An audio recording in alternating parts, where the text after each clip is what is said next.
सातारा जिल्ह्यातील म्हसवड येथून सिद्धनाथाचे दर्शन घेऊन परतणाऱ्या भाविकांच्या पिकअप टेम्पोला भीषण अपघात झाला। सातारा सोलापूर महामार्गावरील तांदुळवाडी येथे रस्त्यालगत असलेल्या विहिरीचा अंदाज न आल्याने टेम्पो थेट विहिरीत कोसळला।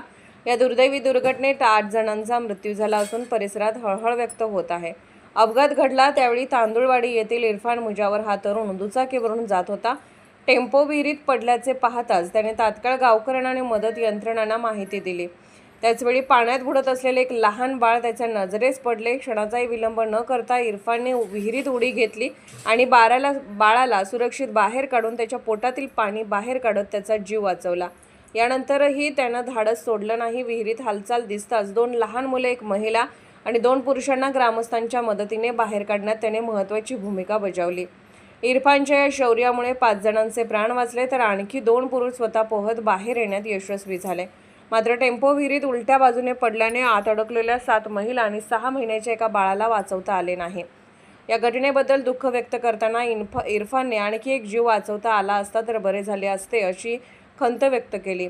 या प्रसंगात इरफान मुजावर याने दाखवलेले धाडस आणि मानवतेचा संदेश सर्वांसाठी प्रेरणादायी ठरला आहे। धर्म, जात किंवा पंथ न पाहता संकटात सापडलेल्या अनोळखी लोकांच्या मदतीसाठी स्वतःचा जीव धोक्यात घालणारे इरफान आज अनेकांच्या दृष्टीने देवदूत ठरले आहेत। देशात धार्मिक तेढ निर्माण करायचे प्रयत्न होत असतानाही अशा घटना भारतीय समाजातील बंधुभाव, मानवता आणि परस्पर सहकार्याची भावना अधिक दृढ असल्याचे दाखवून देतात। संकटाच्या क्षणी माणुसकीत सर्वात मोठा धर्म असल्याचे इरफान मुजावर यांच्या कृतीने पुन्हा एकदा सिद्ध केले आहे। सतर्क लाईव्ह न्यूजसाठी प्रतिनिधी हैदर अली मुजावर।